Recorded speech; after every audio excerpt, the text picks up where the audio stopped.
DVM global అందిస్తున్న ధ్యాన యువ కార్యక్రమానికి స్వాగతం సుస్వాగతం.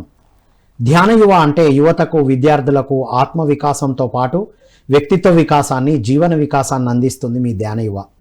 నేటి ధ్యాన యువలో మనం కాన్షియస్ బై విజన్ అంటే దృష్టిని బట్టి ఎలా సృష్టి చేస్తాం అనేటువంటి అద్భుతమైన విషయాలు అందించడానికి మనతో పాటు ఉన్నారు పిరమిడ్ యంగ్ మాస్టర్.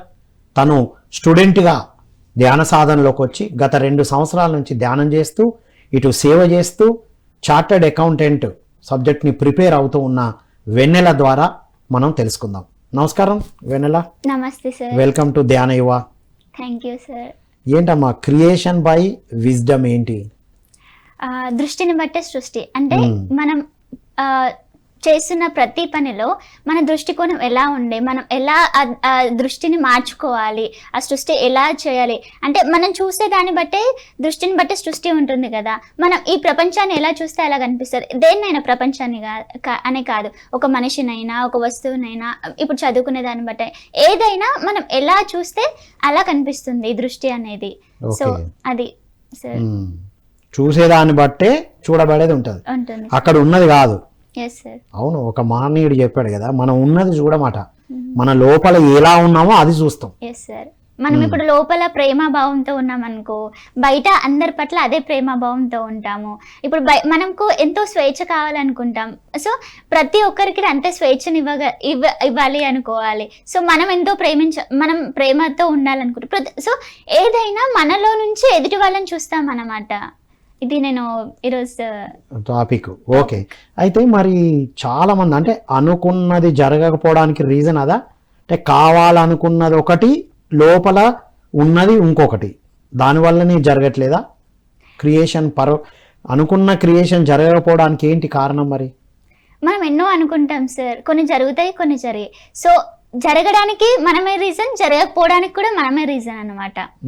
సో ఏవి బయట నుంచి రావు, అన్నీ మనలో నుండే వస్తాయి అన్నమాట. అవునా? జాబ్ అంటే ఇంటర్వ్యూ వేరే వాళ్ళు చేస్తారు, కంపెనీ వేరే కంపెనీ కదా, అది ఎట్లా మనం క్రియేట్ చేస్తాం? యువతకు అర్థం కావాలి ఈ పాయింట్. ఎస్ సార్, మనము ఇప్పుడు ఇంటర్వ్యూస్లో కానీ జాబ్స్ పరంగా ఎన్నో ఇంటర్వ్యూస్కి అటెండ్ అవుతాము, ఎంతో ప్రయత్నం చేస్తాము, బట్ స్టిల్ మనకు అది రాదు. మనం ఏమనుకుంటాం, అంతేలే నాకు రాదు అనే దాంట్లోనే ఉంటాము. సో ఆ థాట్ పక్కన పెట్టి 100% నాకు వస్తుంది. సో ఇప్పుడు దేనికైనా పేషెన్స్ అనేది చాలా ఇంపార్టెంట్ కదా సార్. ఆ పేషెన్స్తో మనం ముందుకు వెళ్ళగాలి. ఒకవేళ మన దృష్టికోణం 100% నాకు పాజిటివ్గా ఉండి ఖచ్చితంగా ఈరోజు కాకపోయినా రేపైనా నాకు ఇంటర్వ్యూలో పాస్ అవుతాను, రేపైనా నేను ఎగ్జామ్లో పాస్ అవుతానని గట్టి స్ట్రాంగ్ నమ్మకం మనకు ఉంది అనుకో, ఒక గట్టి మనకు ఆ విజన్ అనేది గట్టిగా ఉంది అనుకో, ఆటోమేటిక్గా అది జరిగిపోతుంది సార్. జరగదు అనే దానికి 1% కూడా మనం నెగిటివ్ థాట్ ఇవ్వద్దు అనమాట. 100% జరుగుతుంది అంతే. అవునా? మరి ధ్యానానికి ముందు ఎలా ఉండే నీ క్రియేషన్, ధ్యానం తర్వాత ఎలా చేంజ్ అయింది ఇది? Yes sir, before meditation after meditation అని చెప్పుకోవచ్చు అనమాట. సో బిఫోర్ మెడిటేషన్ అనేది నా దృష్టికోణం ఎలా ఉండేదంటే, ఏది చూసినా నాకు ఇది రాదేమో, నేను ఇది చెయ్యలేనేమో, నా వల్ల కాదేమో, సో నా చుట్టుపక్కల ఉండే వాళ్ళు ఇలా నా గురించి ఎప్పుడు నెగిటివ్గా మాట్లాడతారు, వాళ్ళని నేను ఎలా ఫేస్ చేయాలి, వాళ్ళని ఫేస్ చేయలేనేమో, అసలు చాలా ఇదిగా ఉండేదన్నమాట. ఎప్పుడు నా లోపల నేను ఎలా ఆలోచించేదాన్ని, బయట వాళ్ళని చూసేదాన్ని అన్ని, వాళ్ళు ఏమనుకుంటారో, వాళ్ళు తిడతారేమో నేను ఏదైనా చేస్తే, నేను ఏదైనా మాట్లాడితే నెగిటివ్గా తీసుకుంటారేమో, సో ఇలా ఏదైనా నేను బయట వాళ్ళ పరంగానే చూసేదాన్ని. బట్ ఇప్పుడు ధ్యానంలోకి వచ్చిన తర్వాత తెలుసుకున్న విషయం ఏంటి అంటే, మొట్టమొదటి విషయం అన్ని నాలోనే ఉన్నాయి, ఈ ప్రపంచంలో ఎక్కడ ఏం లేదు. నువ్వు అనుకున్నదే బయట వాళ్ళు అన్నారు నిన్ను. Yes sir. ఓకే.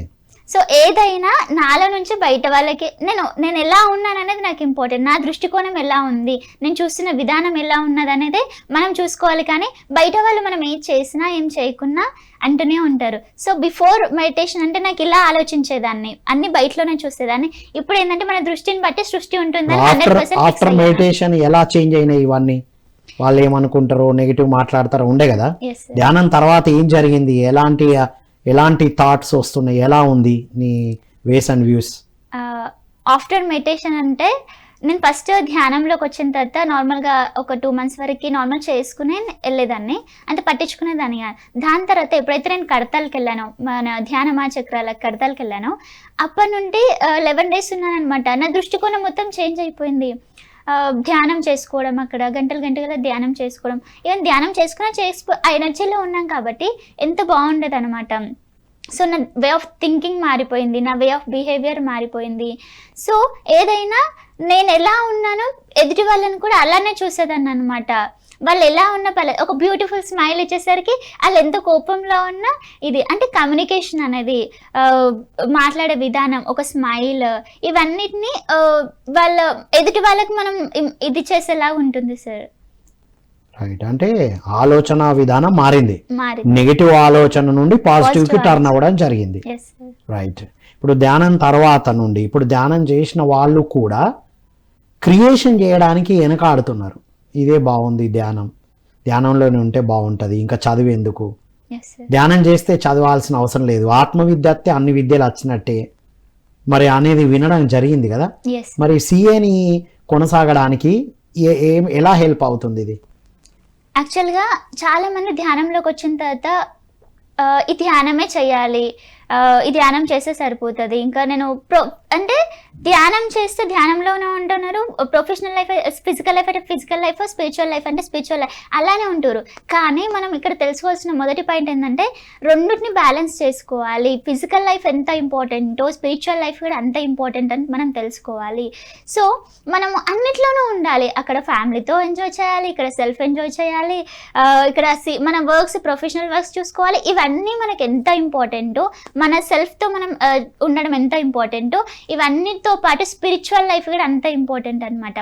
నేను చెప్పుకున్నది ఎంత అన్నిటిని ఆటలు ఉండాలి, పాటలు ఉండాలి, చదువు ఉండాలి, డ్యాన్స్ ఉండాలి, స్పిరిచువాలిటీ ఉండాలి, చదువు ఉండాలి. అన్నిటితో పాటు మనం ఇది మంచి ఎంజాయ్ చేయాలన్నమాట. మన దృష్టికోణం అనేది ఓకే, ఆటలు ఆడుతున్నప్పుడు మన కంప్లీట్ మైండ్ఫుల్నెస్, అవేర్నెస్ మొత్తం దానిపైన ఉండాలి, చదువుతున్నప్పుడు చదువు దానిపైన, ధ్యానం చేస్తున్నప్పుడు ధ్యానం పైన, ఆఫీస్లో ఉన్నప్పుడు ఆఫీస్ పైన, ఇట్లా మనం ఏం పనులు చేస్తున్నా ఏం చేస్తున్నా మనం ఎప్పుడైతే ధ్యానం చేస్తామో ఆ మైండ్ఫుల్నెస్తో ఉంటాము, అవేర్నెస్లో ఉంటాము, ప్రజెంట్లో ఉండగలుగుతాము. మనం ఎప్పుడు పాస్ట్ గురించి ఫ్యూచర్ గురించి ఆలోచిస్తాం. ఇప్పుడు జనరేషన్లో మనం ఏం చేస్తాము, అయ్యో నా జీవితం ఇలా అయిపోయింది, అయ్యో నా జీవితం అలా అయిపోయింది, నా భవిష్యత్తును నేను ఇలా నిర్మించుకోవాలనుకుంటున్నాను, నేను అలా నిర్మించుకోవాలనుకుంటున్నామే తప్ప ప్రజెంట్లో ఉండడానికి ఎవ్వరూ ఆ ప్రజెంట్ మూమెంట్ని ఎంజాయ్ చేయట్లేరు. ఆ ప్రజెంట్ మూమెంట్లో ఎప్పుడైతే మనం ఎంజాయ్ చేయడం స్టార్ట్ చేస్తామో ఆటోమేటిక్గా పాస్ట్ సెట్ అవుతుంది, ఫ్యూచర్ సెట్ అవుతుంది, అన్నీ సెట్ అవుతాయి. పాస్ట్ ఫ్యూచర్ని కూడా సెట్ చేసేది ధ్యానం. మరి చాలా మంది ధ్యానం చేసిన తర్వాత అబ్బా ధ్యానమే బాగుంది, ఇంకా జాబ్ చేయని అవసరం లేదు, రైట్, అక్కడ జాబ్ చేయలేకపోతున్నాం, వాళ్ళతో జెల్ కాలేకపోతున్నాం అంటూ ఉంటారు కదా యువత. ఆ జాబులన్నా, పెళ్ళి అన్నా, బాధ్యత తీసుకోవాలన్నా, మరి అంటే ధ్యానంతో బాధ్యత నుండి తప్పించుకుంటున్నారు అనేది వినబడుతుంది బయట. అమ్మో పిల్లలు ధ్యానం చేస్తే ఇంకేముంది, చదువు పక్కన పెడతారు, జాబులు పక్కన పెడతారని వినబడుతుంది. ఎందుకంటాం అది ఎందుకు జరుగుతుంది అట్లా? నార్మల్గా మనం ఇందులో తీసుకున్నట్టయితే ఇప్పుడు చాలామంది ఆలోచించేది మీరు చెప్పినట్టు అలానే ఆలోచిస్తున్నారు. పేరెంట్స్ కూడా ఫస్ట్ పేరెంట్స్ ఇప్పుడు పిల్లలు ధ్యానం చేస్తున్నారంటే అమ్మో వీళ్ళు స్టడీస్ పక్కన పెడుతున్నారు, వీళ్ళు జాబ్స్ పక్కన పెడుతున్నారు, పెళ్ళి వద్దంటారేమో. ఇప్పుడు ధ్యానం అంటేనే చాలామంది ఏమనుకుంటారు, ఈ మ్యారేజ్ పెళ్లి చేసుకోకుండా అట్లా ఉంటారు అనుకుంటారు. బట్ అలా కాకుండా మన మైండ్ సెట్ అనేది చేంజ్ అవ్వాలి సార్. ధ్యానం అంటే ఇది కాదు. ధ్యానం అంటే ఇప్పుడు పత్రి సార్ ఏమంటారు, సంసారంలో నిర్వాణం అంటారు. ప్రతి అన్నిట్లోనూ ఉంటూ అన్నీ చేయాలి తప్పించి దానికోసం దీన్ని వదలకూడదు, దీనికోసం దాన్ని వదలకూడదు. సో ఇదన్నమాట. మనం ఫస్ట్ మార్చుకోవాల్సింది ఏదన్నా ఉంది అంటే మన దృష్టికోణం. దీన్ని చేస్తే దీన్ని వదిలేయాల్సిన అవసరం లేదు, దాన్ని చేస్తే దీన్ని వదిలేయాల్సిన అవసరం లేదు. మనం ఏ పని చేసినా 100% చేయాలి. సో ఏదైనా సరే దీనికోసం దాన్ని వదలకూడదు, దానికోసం దీన్ని వదలకూడదు. మన దృష్టి కోణం మార్చుకోవాలి. మనం ఇప్పుడు డే మార్నింగ్ ఈవినింగ్ మనం మెడిటేషన్ చేస్తామనుకోండి సార్ ఎగ్జాంపుల్. ఇప్పుడు చాలా మంది జాబ్స్ చేస్తూ ఉంటారు, చదువుకుంటూ ఉంటారు, డే పరంగా వాళ్ళకి ఎంతైనా ప్రొఫెషనల్ వర్క్స్ చేసుకొని జాబ్స్ చేసుకొని, బట్ ఈవినింగ్ మార్నింగ్ వచ్చేసరికి మనం మన స్పిరిచువాలిటీకి మనం ఉపయోగించుకోవచ్చు కదా. బుక్స్ చదవచ్చు, ధ్యానం చేసుకోవచ్చు, సజ్జన సంగతంగా చేసుకోవచ్చు. అంత టైం మనం ఏదైనా మనం చూసేదాన్ని బట్టే ఉంటుంది సార్, మనం తీసుకునే దాన్ని బట్టి. టైం లేదు అని చెప్పేది పెద్ద అబద్ధం కదా. అంటే నేను చేయను, నాకు వద్దు అని చెప్పలేక టైం లేదా అని చెప్తాను. సినిమా 3 గంటలకు టైం ఉందిగా కదా. ఫస్ట్ డే సినిమా రిలీజ్ అవుతుందంటే హీరో సినిమా అయితే ఎంత డబ్బు అయినా వెళ్ళే టైం ఉందిగా, అవునా కదా. ఎన్ని రోజుల ముందు నుంచి ప్రిపేర్ అవుతాం. సో అంటే ఇప్పుడు అంటే కొంతమంది మాత్రమే బాధ్యత నుంచి పక్కకి వెళ్తున్నారు కాబట్టే యువత ధ్యానం చేస్తే అలా అవుతారేమో అనే అపోహలు బిగినైనాయి. అది కొంతమంది వల్ల. ఒక చిన్న ఎగ్జాంపుల్ సార్, చెప్పమ్మా. ఇప్పుడు మనం ఈ డిస్కషన్లో ఏంటంటే మనము జస్ట్ ఒక కారణం వెతుకుంటామంట, దాన్ని చేయకపోవడానికి కారణం వెతుకుంటాము. ఇప్పుడు మనం ప్రైమ్ మినిస్టర్ మోడీ చూడండి, ప్రెసిడెంట్ చూడండి, సో వీళ్ళందరూ మరి అంత గొప్ప పనులు ఇండియాని మొత్తం వాళ్ళు లీడ్ చేస్తారు. బట్ వాళ్ళకి మరి టైం ఎక్కడ ఉంటుంది? మార్నింగ్ ధ్యానం చేస్తారు, యోగా చేస్తారు, మళ్ళీ దాని తర్వాత వాళ్ళ ఏ వర్క్స్ వాళ్ళ షెడ్యూల్ ఒకరోజు ముందే ప్రిపేర్ చేసుకుంటారు. ఆ షెడ్యూల్ ప్రకారం మేమే అంటే ఒక ప్రాపర్ ప్లానింగ్ అనేది వేసుకొని వాళ్ళు నేను ఈ టైంలో ఇది చేయాలి, ఈ టైంలో ఇది చేయాలి, ఈ టైంలో నాకు ఈ షెడ్యూల్ ఉంది, ఈ షెడ్యూల్ ఫాలో అవ్వాలి, దాని తర్వాత ఈ టైంలో ధ్యానం చేయాలి, ఈ టైంలో యోగా చేయాలి, ఈ టైంలో మీటింగ్ అటెండ్ అవ్వాలి. సో వాళ్ళు ఇట్లా ఒక ప్రాపర్ ప్లాన్లో వెళ్తారనమాట. సో దానికోసం నేను ధ్యానం చేయాలని చెప్పేసి ఆ మీటింగ్ని పోస్ట్పోన్ చేయరు, అలా అని యోగా చేయాలని ఇంకొకటి క్యాన్సిల్ చేసుకోరు. వాళ్ళని చూసి మనం నేర్చుకోవాల్సింది ఏంటి అంటే పెద్ద పెద్ద వాళ్ళ నుంచి. సో ఇదే అన్నమాట, అన్నిటిని ఎలా బ్యాలెన్స్ చేసుకొని వాళ్ళు ముందుకు వెళ్తూ ఉన్నారు. దానికోసం దేన్ని వదలాల్సిన అవసరం లేదు. ఇప్పుడు మనం శివుడినే చూసుకోవచ్చు, మనం ఇప్పుడు ఫిజికల్గా చూసుకుంటే మోదీనే చూసుకోవచ్చు, ఎంతో మంది గొప్ప మాస్టర్ని చూసుకోవచ్చు. వాళ్ళు ఏంటంటే వాళ్ళ లైఫ్స్ని మనము వాళ్ళు ఇంతే అని కాకుండా వాళ్ళు ఎలా చేశారో మనం కూడా అలా మన లైఫ్స్ని చేంజ్ చేసుకోవాలి అనే ఇన్స్పిరేషన్ మనం ఎప్పుడైతే తీసుకుంటామో ఆటోమేటిక్గా అది చేంజ్ అవుతుంది సార్. రైట్. ఫిజికల్గా చూస్తే మనం ధ్యానం చేస్తే ఏ స్థాయికి వెళ్తారు అనేది మోడీజీతో పాటు తర్వాత మనకు రజనీకాంత్ కూడా ఒక ఉదాహరణ. ఇప్పుడు చాలా మంది సెలబ్రిటీస్ మెడిటేషన్ చేయడం, వెజిటేరియన్గా ఉండడం. నిజం, అసలు ధ్యాన సాధన చేస్తే అన్నిటి నుంచి తప్పించుకోవడం కాదు, ఆ పనులను మరింత అద్భుతంగా చేస్తాము అనేది తెలుసుకోవాలి. రైట్ అమ్మా. ఇప్పుడు వెన్నెల మీ లైఫ్లోనే ఇప్పుడు సిఏ, అంతకుముందు సిఏ స్టడీస్ ఎలా ఉండేది, ధ్యానంలోకి వచ్చి ఇలా పుస్తకాలు చదివి సర్వీస్ చేస్తూ ఉన్నప్పుడు ఎలా బ్యాలెన్స్ అవుతుంది టైం? ఎస్ సార్, నాకు చెప్పుకోవాలంటే బిఫోర్ మెడిటేషన్ ఏదో స్ట్రెస్గా ఫీల్ అయ్యాను. మార్నింగ్ 8కి ఇన్స్టిట్యూట్కి వెళ్తే నైట్ 11 అయ్యేది ఇన్స్టిట్యూట్ నుండి వచ్చేసరికి. సో అంత స్ట్రెస్డ్గా, అది కూడా పోనీ ఏదైనా కాన్సన్ట్రేషన్స్ చదువుతామా అంటే అట్లా లేదు, ఎప్పుడు బ్రేక్ ఇస్తారు, బయటికి వెళ్ళాలి. సో ఆ వేలో చాలా స్ట్రెస్గా ఫీల్ అయ్యేది, ఎప్పుడు ఫోన్ చూడాలి అంటే ఆ వేరే నెగిటివ్లో అది వినకపోయేదాన్ని. బట్ ఇప్పుడు ధ్యానంలోకి వచ్చిన తర్వాత ఏంటంటే ఒక మార్నింగ్ ఇది నేను మార్నింగ్ ఈ షెడ్యూల్ చేసుకోవాలి, డే పరంగా నేను ఇది చదవాలి. సో డే పరంగా నాకు ఎన్ని వర్క్స్ చేసుకున్నా మార్నింగ్ ఈవినింగ్ నేను సర్వీస్ చేయాలి. అంటే ఏదైనా మన ప్రాపర్ ప్లానింగ్, మన ప్లానింగ్ ఎలా ఉంటుంది, మన దృష్టి ఎలా ఉంటుంది. సో ప్రాపర్ ప్లానింగ్ ప్రకారం మనం ఎప్పుడైతే ముందుకు వెళ్తామో ఆటోమేటిక్గా అన్నీ సెట్ అవుతాయి. అందులో ఆడుకోవచ్చు, పాడుకోవచ్చు, ఫ్రెండ్స్తో టైం స్పెండ్ చేయొచ్చు, చదువుకోవచ్చు, సర్వీస్ చేయొచ్చు, ధ్యానం చేయొచ్చు, ఇంకెన్నో చేయొచ్చు. ఓ, సర్వీసు ధ్యానం కూడా యువతకు అంత టైం ఇవ్వచ్చా? ఖచ్చితంగా సార్. ఎట్లా పాసిబుల్ అవుతుంది అది? ఇప్పుడు బ్రేక్ వెళ్దాం అనుకోండి, ఇప్పుడు ఇంటర్వ్యూకి వచ్చే ముందు నేను అక్కడ 10 minutes గ్యాప్ ఉంది. ఆ 10 minutes గ్యాప్లో నేను అక్కడ ఇక్కడ చూసాను. ఫస్ట్ అక్కడ పిఎంసి గ్లోబల్ అని ఉంది, పిఎంసి తెలుగు అని ఉంది. సో ఇవన్నీ ఒక ఉన్నాయన్నమాట. సో ఉంటే నేను చూశాను, ఓకే చాలా బాగుంది అని చెప్పేసి నేను ఇంకా వేరే ఆలోచించకుండా నేను ఏం చేశాను, వచ్చి ఒక 5 minutes ధ్యానంలో కూర్చున్నాను. సో ఖచ్చితంగా మనకు ధ్యానం చేసుకోవడానికి టైం ఉంటుంది. ఒక 5 minutes నువ్వు గంట చేయాల్సిన అవసరం లేదు, అర్ధ గంట చేయాల్సిన అవసరం. మనకు టైం దొరికినప్పుడు ఒక 5-10 నిమిషాలు చేసుకోవచ్చు. సో ఆ 5-10 నిమిషాల కోసం మనం ఏమనుకుంటాము, అవసరం లేదు, ఈ టైంలో మనం బ్రేక్ తీసుకోవచ్చు, ఏదో సినిమా చూడొచ్చు, ఏదో సీరియల్ చూడొచ్చు, ఇంకేదో రీల్స్ చూడొచ్చు అనే వేలో కాకుండా ఒక 5 నిమిషాలు ధ్యానం టైం దొరికింది కదా ధ్యానం చేసుకుందాం, మిగతా 5 నిమిషాలు ఫోన్ చూద్దాం, దాని ఏముంది అంటే బ్యాలెన్స్ చేసుకోవడం నేర్చుకోవాలి సార్ ఫస్ట్. వండర్ఫుల్. సో 5 నిమిషాలు ధ్యానం చేస్తే ఎనర్జీ వస్తుంది, మైండ్లోని అలజడి తగ్గుతుంది. అన్న బయట ఉన్నాయి అన్ని చూస్తూ ఉంటే ఇంకా అలజడి పెరగడమే. ఇప్పుడు బ్రేక్ అని చెప్తున్నాం కానీ దేనికి బ్రేకు? ఇంకా ఇది బ్రేక్ చేసుకునే పనులు చేస్తాం కదా. ఇప్పుడు ఒక పని చేస్తుంటే బ్రేక్ కావాలని రీల్ చూసి అది చూసి ఇది చూసి అక్కడ జరిగే వార్లు చూసి ఏమైతుంది, బ్రేక్ అది ఇంకా బ్రేక్ అవుతున్నాం ఇక్కడ కదా. Wonderful wonderful. సో ఇప్పుడు ఈ దృష్టిని మార్చుకుంటే ఎదగడం అనేది జరుగుతుంది. దృష్టిని బట్టి సృష్టి అంటే ప్రణాళిక. సో దీనికి ఇంకా ఎట్లా అర్థం, విజన్ ఏంటి ఇందులో? Creation by vision. ఏంటది విజన్? ఎలా ఉండాలి మన విజన్? ఎలా ఉండాలి అంటే ఒక ఒక ప్రాపర్ ఇప్పుడు మనకు నార్మల్ చదువుకుంటే కూడా విజన్ మిషన్ సో ఇలా ఉండే అనమాట. మన విజన్ ఎలా ఉండాలంటే ఒక ప్రాపర్ వేలో ఉండాలన్నమాట. మనం ఏం చేయాలి, మన విజన్ ఎప్పుడైతే మనం ఆ విజన్ ప్రాపర్గా చేసుకున్నాం అనుకో, ఆటోమేటిక్గా మన లైఫ్ అంతా మన డే అంతా మార్నింగ్ లేసినప్పటి నుంచి నైట్ వరకు మనం ఏం చేయాలి అనేది ఒక ప్రాపర్ వేలో వెళ్తుంది అనేది నా ఉద్దేశం సార్. రైట్. సో ఇప్పుడు మన విజన్ అనేది ప్రాపర్ గా ఉండాలి. ఏది చెయ్యాలి విజన్ అనేది మనం మంచిగా క్రియేట్ చేసుకోవాలి, మంచిగా సెట్ చేసుకోవాలి. మన విజన్ ఎంత క్లియర్ గా ఉంటుందో మన లైఫ్ మన డే అంత క్లియర్ గా ఉంటుంది సార్. ఓ విజన్ క్లారిటీ అంటే దృష్టి అంటే అదే. విజన్ ఎంత క్లారిటీగా ఉంటుందో, ఏది క్లారిటీగా కావాలి. సినిమాకు వెళ్ళాలి, ఇంతకు ముందు టికెట్ తీసుకోవాలి, ఇంటర్వెల్లో ఇది తీసుకోవాలి, ఇంతమంది కలిసి వెళ్ళాలి, బుక్ చేసుకొని వెళ్ళాలి, మళ్ళీ రిటర్న్ వచ్చేటప్పుడు రెస్టారెంట్కి వెళ్ళాలి, అందులో ఇది తీసుకోవాలి, ఇంత క్లారిటీ ఉంటుంది కదా. ఒక సినిమా చూడడానికి ఎంత క్లారిటీ ఉందో అంత క్లారిటీ జీవితం మీద ఉండాలి. ఖచ్చితంగా 100% కి 200% మన డే ఎలా ఉండాలనేది మనమే క్రియేట్ చేసుకోవాలి, ఎవరో వచ్చి క్రియేట్ చేయరు. అది ఇంపార్టెంట్.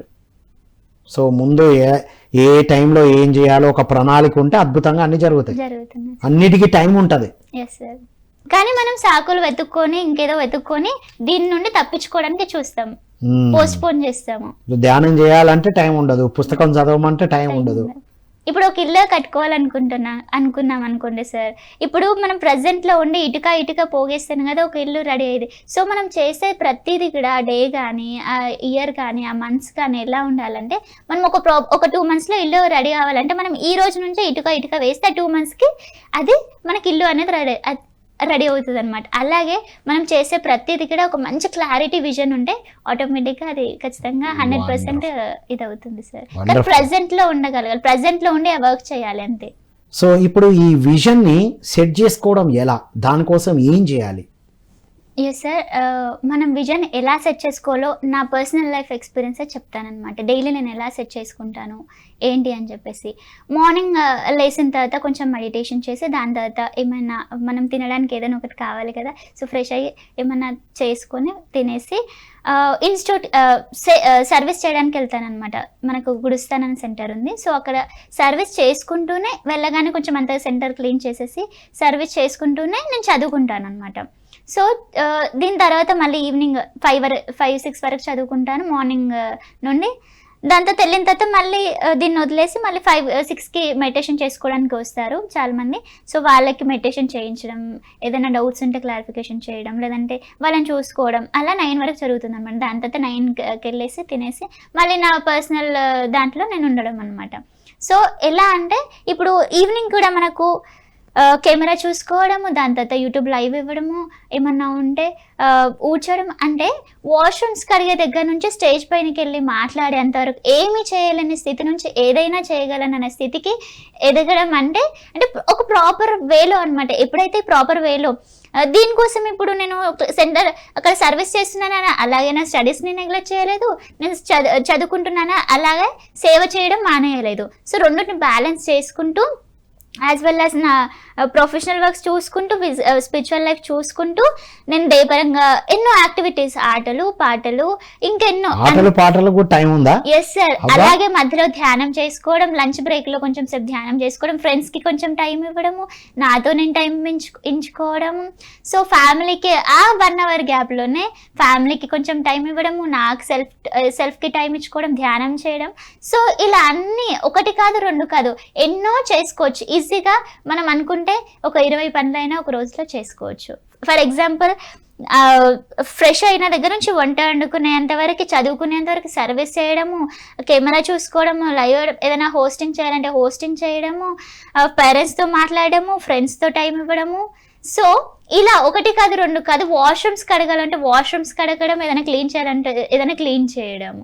సో దీనికోసం దాన్ని వదలట్లేదు, దానికోసం ఒకదాన్ని ఉందని ఇంకొకటి వదలట్లేదు, ఇంకొక దాన్ని ఉంది. సో ఒక ప్రాపర్ వేలో నేను చేయాల్సిన పనులన్నీ నాకు ఒక విజన్ ఉంది, నేను ఇది చేయాలి, దీని తర్వాత ఇది చేయాలి, దీని తర్వాత ఇది చేయాలి, ఒక ప్రాపర్ క్లారిటీ నాకు ఉంది కాబట్టి సో నేను ఇది స్మూత్ గా చేసుకోగలుగుతున్నాను. అంటే ప్రాపర్ విజన్ అండ్ ప్లాన్ ఉంటేనే సాధ్యం. ఏం చేయాలో తెలియనప్పుడు, ఏం చేయాలో అర్థం కాని సిచ్యువేషన్ ఏమి చేయలేము, అప్పుడు అనవసరమైన చేస్తాం. అనవసరమైన ఇవి చూడడం, ఎవరో ఫ్రెండ్స్ వచ్చి బయటికి తీసుకెళ్ళడం జరుగుతుంది. Yes. అవునమ్మా, యువతకి సేవ చేయడం ఎంత అవసరం? సేవ అంటే వాళ్ళకి సేవ చేయడం ఏంది, ఈ ఆ పని నేను ఎందుకు చేయాలన్న ఫీల్ వస్తుంది కదా.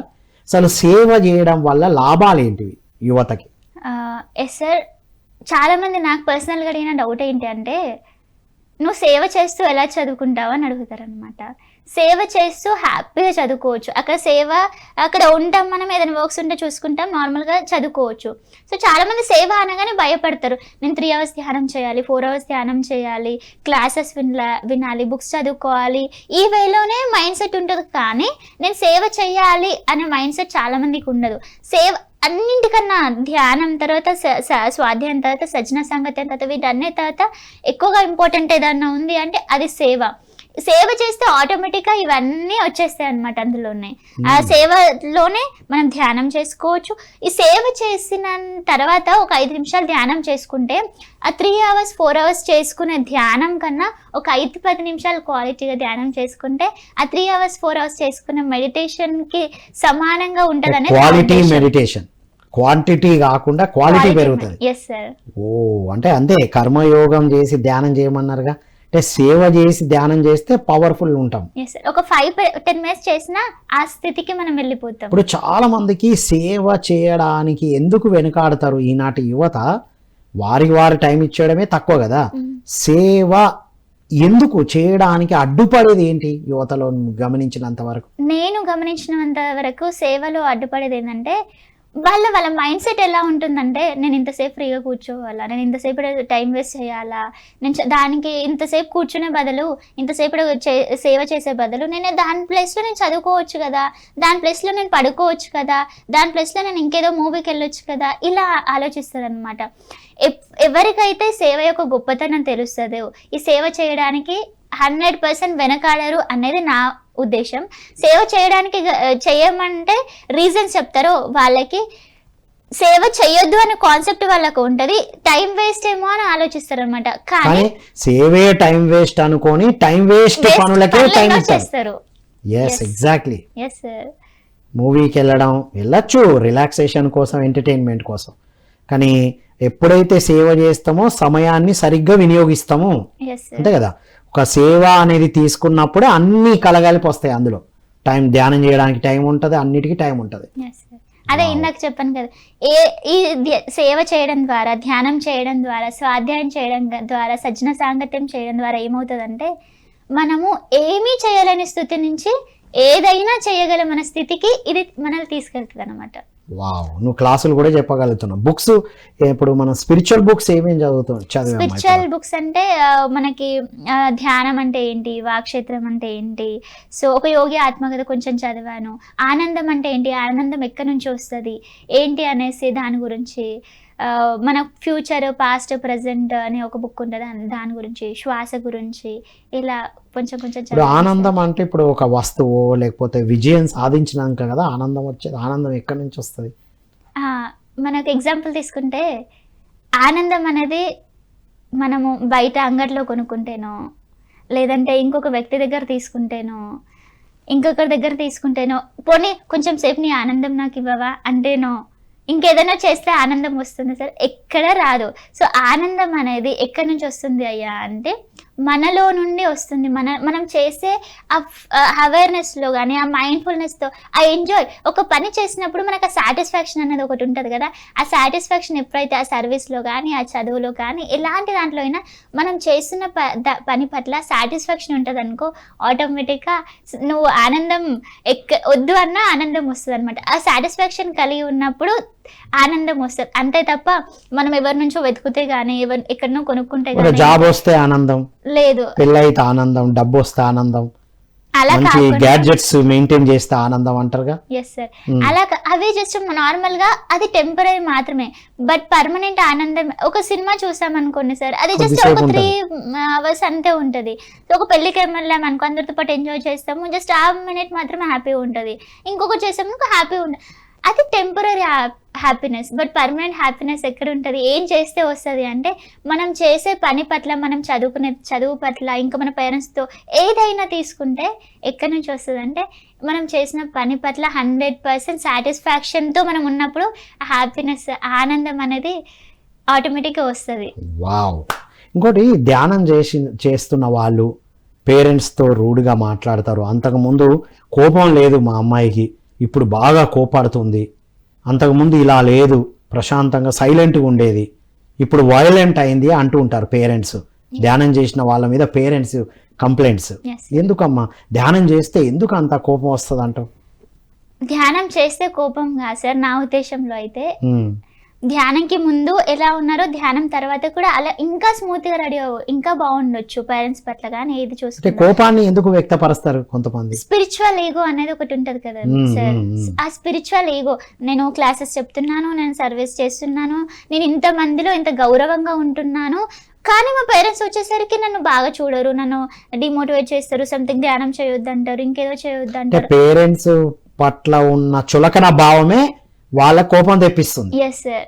సో ఎప్పుడైతే ఇవన్నీ కాకుండా ఆ స్పిరిచువల్ ఈగో అనేది ఎప్పుడైతే మనకు వస్తుందో, సో నేను ఇలా ఎదుగుతున్నాను, నేను క్లాసెస్ చెప్తున్నాను, నేను అది ఇది గొప్ప పనులు చేస్తున్నాను, నేను ఇంతమంది సొసైటీ ఇంత బాగా చూస్తున్నారు అనేది ఎప్పుడైతే స్పిరిచువల్. బట్ పేరెంట్స్ నువ్వు ధ్యానం చేయకముందు అలానే చూస్తారు, ధ్యానం చేసిన తర్వాత అలానే చూస్తారు. పేరెంట్స్ దృష్టికోణం మారలేదు అక్కడ. మారిన దృష్టికోణం ఎవరిది అయ్యా అంటే మనది, మన స్టూడెంట్స్ది దృష్టికోణం మారింది. సో వాళ్ళు బిఫోర్ బాగానే ఉంటారు, మరి ధ్యానం చేసిన తర్వాత ఎందుకు ఇలా అవుతారంటే స్పిరిచువల్ ఈగో. నేను ఇంత ఎదిగాను కానీ మా పేరెంట్స్ ఇంకా నన్ను అలానే చూస్తున్నారు అంటే మనలోనే ఉంటుంది అనమాట ఏదైనా. సో పేరెంట్స్ కాదు, పేరెంట్స్ కాదు. సో ఎదుటి వాళ్ళు మిమ్మల్ని ఎలా చూస్తారంటే నువ్వు ఎలా ఉన్నావు అనేది. Yes sir. అంటే కొంతమంది అమ్మాయిలు అయితే సప్రెస్ చేసుకున్న ఎమోషన్స్ ని స్పష్టంగా చెప్పడం కూడా జరుగుతుంది అంటారుగా, అలా కూడా ఉంటుందా? అంతకుముందు సపరేట్ చేసుకొని చెప్పాల్సినవి చెప్పకుండా దాచిపెట్టే వాళ్ళు ధ్యానం తర్వాత స్పష్టంగా మాట్లాడితే దాన్ని మా అమ్మ ఇలా అంటుంది, ఆ కోపం వస్తుంది అనేది కూడా అంటూ ఉంటారుగా కొంతమంది పేరెంట్స్. Yes sir. ఇక్కడ పేరెంట్స్ స్టూడెంట్స్ని తీసుకుంటే, పేరెంట్స్ పిల్లలని తీసుకుంటే మనం అబ్జర్వ్ చేయాల్సింది ఏంటి అంటే వాళ్ళు చెప్పే విధానం, ఆ క్లారిటీ మనం ఇస్తున్నామా పేరెంట్స్కి లేదా, ఫస్ట్ అది చూసుకోవాలి. ఆ క్లారిటీ మనం, ఇప్పుడు నేనే ఉన్నాను సార్ ఎగ్జాంపుల్, నేను మా పేరెంట్స్కి 1 year నేను CA చేస్తాను డాడీ, దాని తర్వాత నేను ఇంకొకటి జాబ్ ఆర్టికల్షిప్ ఉంటుంది, దాని తర్వాత ఇది చేస్తాను, దాని తర్వాత నేను ఇది చేస్తాను, ఫైనల్ చేస్తాను, ఒక క్లారిటీ వాళ్ళకి ఇచ్చేసాను అనమాట. ఇప్పుడు వాళ్ళు జస్ట్ అడుగుతారు, అమ్మా ఇంకెంతసేపు, ఇంకెన్ని రోజులమ్మా చదువుకునేది, ఎగ్జామ్స్ ఎప్పుడమ్మా అంటే, సో డాడీ ఇది అంటే వాళ్ళకి ఒక ప్రాపర్ వేలో మనం కమ్యూనికేట్ చేయడము, ఒక ప్రాపర్ వేలో ఇది చేయడం. వాళ్ళు కొన్నిసార్లు వాళ్ళకు ఏంటంటే అందరు జాబ్స్ చేస్తున్నారు కదా, మా అమ్మాయి జాబ్ చేయట్లేదు అనేది వాళ్ళకి ఖచ్చితంగా ఉంటుంది. ఎందుకంటే ఒక సర్టెన్ ఏజ్ వచ్చేసరికి, ఒక 20-25 years వచ్చేసరికి ఖచ్చితంగా పేరెంట్స్ ఏదో చెయ్యాలి, ఈవెన్ వాళ్ళైనా చూసుకునే విధానంగా ఉండాలి అనేది ఖచ్చితంగా వాళ్ళ 100% వాళ్ళలో తప్పులేదు. ఏంటి మనం ఎక్స్ప్లెయిన్ చేసే విధానంలో, డాడీ సరే లాస్ట్ అటెంప్ట్ నాది పోయింది, సో నెక్స్ట్ అటెంప్ట్కి కొంచెం పేషెన్స్తో, ఎందుకంటే నేను పర్మనెంట్గా చూసేదాని కోసం వెతుకుతున్నాను, టెంపరీకి ఒక 10,000 కోసం 20,000 కోసం కాదు, నేను పర్మనెంట్ సొల్యూషన్ వెతుకుతున్నాను డాడీ, సో కొంచెం కొంచెం పేషెన్స్తో వెయిట్ చేద్దాము. సో ఏదైనా ఇలా మనం ఏదైనా వాళ్ళకి ఇచ్చే క్లారిటీని బట్టే వాళ్ళు మనల్ని చూస్తారు. కానీ ఇది అల్టిమేట్ పాయింట్ అమ్మా. ప్రతి ఒక్కరు పేరెంట్ అడగంగానే బయట అందరికీ సమాధానం చెప్తారు, పేరెంట్స్ అడగంగానే ధ్యానం ఉన్న వాళ్ళైనా లేని వాళ్ళైనా గుస్మ అంటుంటారు, నాకు తెలియదా, నేను తెలియదా అన్నట్టు. వండర్ఫుల్ పాయింట్ అమ్మా. ప్రతి యువత ధ్యానంతో సంబంధం లేదు, ధ్యానం చేస్తే మరింత సాఫ్ట్గా చెప్పాలి, ధ్యానం చేస్తే పిల్లలే చాలా స్మూత్ అవ్వాలి, రైట్? ధ్యానం లేకపోతే ఎట్లున్నావు అంటే పక్కకు పెట్టు. అంటే యువతనే, స్టూడెంట్సే చక్కని క్లారిటీ ఇచ్చినప్పుడు పేరెంట్స్ నుంచి ఇబ్బంది కలగదు. వావ్. ఇప్పుడు నువ్వు సేవ చేస్తున్నావు, స్టడీ చేస్తున్నావు, మీ పేరెంట్స్ 100% సపోర్ట్ చేస్తున్నారా? ఒక్కొక్క 100% సపోర్ట్ చేస్తారు, బట్ 99% చేసిన 1% వాళ్ళకి ఉంటుంది కదా, ఇప్పుడు సర్వీసే చేస్తుంది, ధ్యానం అంటది, సర్వీస్ అంటది, చదువు అంటది, మరి జాబ్ చేయట్లేదు ఏంటి అనేది ఖచ్చితంగా డబ్బులు ఎట్లా ఉంటది కదా, ఖచ్చితంగా వాళ్ళలో తప్పు లేదు. ఎందుకంటే వాళ్ళు అడగాల్సిన బాధ్యత వాళ్ళకు ఉంది కాబట్టి. నేను చెప్పాల్సిన బాధ్యత ఏంటి, డాడీ నేను ఇప్పుడు చదువుకుంటున్నాను, ఓకే చదువుకుంటున్నాను, చదువుకుతో పాటు నేను సర్వీస్ చేస్తున్నాను, సో నువ్వు నా గురించి టెన్షన్ పడాల్సిన అవసరం లేదు. సో ఖచ్చితంగా నెక్స్ట్ అటెంప్ట్ వస్తుంది. ఆ అటెంప్ట్ లోపు నేను ఖచ్చితంగా నా 100% ఎఫర్ట్స్ నేను పెడతాను. దాని తర్వాత నేను జాబ్ చేసుకుంటాను. ఎప్పుడైతే వాళ్ళ క్లారిటీ మనం ఇచ్చామనుకో, మళ్ళీ ఆ ఎగ్జామ్ అయ్యేంత వరకు వాళ్ళు ఖచ్చితంగా మనల్ని డిస్టర్బ్ చేయరు. అడిగినప్పుడే క్లియర్ గా స్పష్టంగా చెప్పాలి, అడగకపోయినా ఫుల్ క్లారిటీ ఇవ్వాలి. 100% మన క్లారిటీ ఎప్పుడు ఇస్తామో మనకు 1% పేరెంట్స్ అస్సలు డిస్టర్బ్ చేయరు. వా, ఇది గ్రేటెస్ట్ పాయింట్ అమ్మా. పేరెంట్స్ కూడా అంత పేషెన్స్ తో ఉండాలి, పిల్లలు యువత కూడా క్లారిటీ ఇవ్వాలి. ధ్యానంతో సంబంధం లేదు ఇది. ధ్యానంలో ఉన్న వాళ్ళు ఇంకా స్మూత్ గా ఉండాలి. ధ్యానం లేకపోయినా పేరెంట్స్ కి స్పష్టంగా మాట్లాడితే బయట అందరికీ ఎక్స్ప్లెనేషన్ ఇస్తా ఉంటారు, కానీ పేరెంట్స్ దగ్గరకు వచ్చేటప్పటికి స్కిప్ అవునా కదా, మీరు ఎందుకు అడగాలి అది ఇది అన్నట్టు ఫీల్ అవుతూ ఉంటారు. ఇప్పుడు ఇంటర్మీడియట్ అమ్మాయిలు కూడా, ఇంటర్మీడియట్ చదివే పిల్లలు కూడా వెక్స్డ్ గా మాట్లాడడం, గ్రాడ్యుయేషన్ రాగానే ఇంకేదో వచ్చింది అన్నట్టు ఫీల్ అవ్వడం. ఎస్ అమ్మ చెప్పు. ఇంకొకటి ఏంటంటే, నేను నా ఇవన్నీ నేను బయట నుంచి ఎక్కడి నుంచో చెప్పట్లేదు, జస్ట్ పర్సనల్ ఎక్స్పీరియన్స్ చెప్తున్నాను.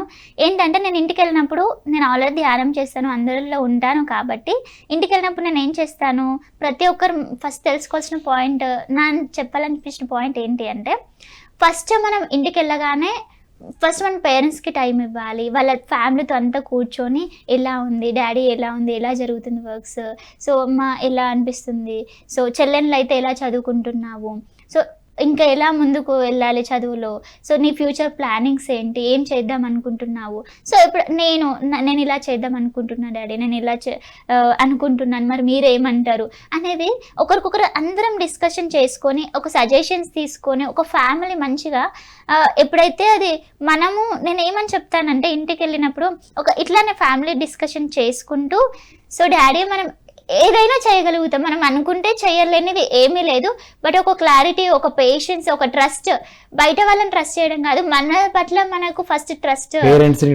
చేయడం, పేరెంట్స్ పిల్లల పైన ట్రస్టెడ్గా ఉండడం, పిల్లల పేరెంట్స్ పైన ట్రస్టెడ్ ఇది ఎప్పుడైతే మనకు ఇది అవుతుందో ఆటోమేటిక్గా అంతా సెట్ అవుతుంది. మనం ఏం టెన్షన్ పడాల్సిన అవసరం లేదు. మనం ఫ్యూచర్ని మార్చలేం కానీ ప్రజెంట్ని మార్చగలుగుతాం కదా. So future present but future past ని వెనక తీసుకురాదు. ఇప్పటిదాకా యువత ఎలా ఉన్నా సరే ఇది అల్టిమేట్ సజెషన్ అమ్మా. ఇంటికి వెళ్ళగానే ముందు స్టూడెంట్స్ ఎవరైనా సరే, ఏ క్లాస్ చదువుతున్నా, ఈవెన్ జాబ్ చేసే యువత కూడా ముందు బ్యాగ్స్ పక్కన పెట్టి, చెప్పులు తీసి ఆఫీసును బయట తోలి, సెల్ ఫోన్ పక్కన పెట్టి పేరెంట్స్తో సిబ్లింగ్స్తో కూర్చుంటే అన్నీ సాల్వ్ అయిపోతాయి. అది చేసుకుంటూ అందరం ధ్యానం చేస్తూ, అందరం బాధతో పాటు ఆనందాలు కూడా పంచుకోవాలి. బాధలు ఉన్నప్పుడే పంచుకుంటారు ప్రతి ఫ్యామిలీ, ఆనందాన్ని కూడా పంచుకోవాలి. వండర్ఫుల్ వండర్ఫుల్ అమ్మా. సో చివరగా మీ suggestion, what is your message to youth? నేను ఇచ్చే మెసేజ్ ఏంటి ఈరోజు యూత్కి అంటే, ఒక దృష్టిని బట్టి సృష్టి అనే అంశం మీద మనం వస్తున్నాం కాబట్టి, మన విజన్ ఎలా ఉంటుంది, మన దృష్టి కోణం ఎలా ఉంది, మనం చూసే విధానం ఎలా ఉంది, అది పేరెంట్స్ పైన కావచ్చు, ఫ్రెండ్స్ పట్ల కావచ్చు, ఇంకా ఎలాంటి సమాజం పట్ల కావచ్చు, ఒక క్లారిటీ అనేది అన్నీ మనలో ఉన్నాయి. సో మనమే అన్ని చేసుకోవచ్చు, మన లైఫ్ ఎలా ఉండాలో మనమే క్రియేట్ చేసుకోవచ్చు. సో ఏదైనా ఒక ప్రాపర్ విజన్తో మనం ముందుకెళ్ళి, ఒక ప్రాపర్ ప్లానింగ్తో మనం ముందుకెళ్ళి, ఎగ్జాంపుల్ నేను మోడీ అని చెప్పాను, మోడీనే కాకుండా ఇప్పుడు ఎగ్జాంపుల్ శివానే ఉన్నారు. శివ చూసుకుంటే ఇప్పుడు గాడ్ శివ చూసుకుంటే ఇప్పుడు ధ్యానం చేస్తూ ఉంటాడు. మనం అలా ధ్యానం చేయడం నేర్చుకోవాలి. వాళ్ళు ఏం చేస్తారో గొప్ప గొప్ప వ్యక్తులు, మనం అది చేయడం నేర్చుకోవాలి. వాళ్ళను ఇన్స్పైరింగ్ కాదు, అవి చూస్తూ మనం ఎలా వాటిని ఇంప్లిమెంట్ చేయాలి. ఇంప్లిమెంటేషన్ అనేది చాలా ఇంపార్టెంట్. మనం ఒక ప్రాపర్ ప్లానింగ్ వేసుకుంటాం, అన్ని చేసుకుంటాము, టైమింగ్స్ వేసుకుంటాం, బట్ అది ఇంప్లిమెంట్ చేయకపోతే వేస్ట్ కదా. సో ఆ ఇంప్లిమెంటేషన్ అనేది 100% మనము పెట్టాలి అన్నదే నా ఈరోజు ఇచ్చే suggestions. Wonderful, thank you so much మా వెన్నెల. ఇది my dear students, youth of India and the world. విన్నాం కదా, ఒక అమ్మాయి ధ్యాన సాధన చేస్తే దేన్ని వదులుకోరు, చేసే పని మరింత అద్భుతంగా చేస్తారు అనడానికి వెన్నెలే ఒక ఉదాహరణ. మరి పేరెంట్స్ చాలామంది చెప్తూ ఉంటారు, మా అమ్మాయి ధ్యానం చేస్తే ఇలా అయిపోయింది, అలా అయిపోయింది. కొంతమంది ధ్యానం చేసేవారు, వారు ధ్యాన సాధన సరిగ్గా చేయకపోవడం వల్ల అలా ఉన్నారు. ధ్యానం వల్ల కాదండోయ్ తల్లిదండ్రులారా, వినండి. ధ్యాన సాధన సరిగ్గా చేస్తే, ఆత్మజ్ఞానంతో ఉంటే, పిరమిడ్ యంగ్ మాస్టర్ ఉంటే ఎలా ఉంటారంటే వినీల లా ఉంటారు, వెన్నెల లా ఉంటారు. ఈ అమ్మాయి పేరెంట్స్కి కూడా టైం ఇవ్వడం, పేరెంట్స్కి ఎలా ఇవ్వాలి యువత, పేరెంట్స్తో ఎలా స్పెండ్ చేయాలి, అన్నిటినీ ఎలా బ్యాలెన్స్ చేసుకోవాలి. ఫస్ట్ మీ పట్ల మీరు దృక్పథాన్ని మార్చుకుంటే మీకు కావాల్సిన అన్ని క్రియేషన్ మారుతాయి. దానికి ధ్యాన సాధనతో పాటుగా అన్ని సాధనలతో పాటుగా సేవ. ఆ అమ్మాయి చదువుతూ సేవ చేస్తుంది పిరమిడ్ స్పిరిచువల్ సొసైటీస్ మూమెంట్లో స్థాపించబడిన ధ్యాన కేంద్రంలో. So my dear youth, my dear students of India and the world, ఈ ఎపిసోడ్ చూసి మీరు అన్నిటికీ ప్రణాళిక వేసుకోండి, అన్నిటికీ సమయం ఇవ్వండి, ముఖ్యంగా పేరెంట్స్కి క్లారిటీ ఇవ్వండి. పేరెంట్స్ కూడా పిల్లల్ని ట్రస్ట్ చేయాలి, వారు చెప్పేది కంప్లీట్గా విని వాళ్ళకు కూడా టైం ఇవ్వాలి అనేదే మనం వెన్నెల ద్వారా తెలుసుకున్నాం. ఇవన్నీ ఆచరిస్తూ అద్భుతంగా తెలుసుకోవడం కాదండోయ్, ఆచరించడం గురించి అమ్మాయి చాలా చక్కగా చెప్పడం జరిగింది. తన షెడ్యూల్ ఎలా చెప్పడం జరిగిందో చూసాం కదా. సేవలో ఉంటూ సాధన చేస్తూ తన స్టడీస్ని మార్నింగ్ 9 to 5 తన స్టడీస్కి స్పెండ్ చేస్తూ ఈవినింగ్ 5 to 9 బిఫోర్ 9 సాధన సేవ ఎంత చేస్తున్నాము అంటే ఒక వెన్నెల ఇన్ని చేయగలిగితే ఎవరైనా ఎన్నైనా చేయగలచ్చు కదా. సో ఎవరైనా ఎన్నైనా ఏదైనా చేయొచ్చు, మీ విజన్ బట్టే మీ జీవితం. కాబట్టి చాట్ విండోలో మెన్షన్ చేయండి ఇవాళ మీకు ఏది బాగా నచ్చిందో. అందరూ ధ్యాన సాధన చేయాలి యువత, అందుకే ఈ ఎపిసోడ్స్. సో మరిన్ని అద్భుతమైన విషయాలు తెలుసుకుందాం నెక్స్ట్ ఎపిసోడ్లో. అంతవరకు సెలవు. Thank you all.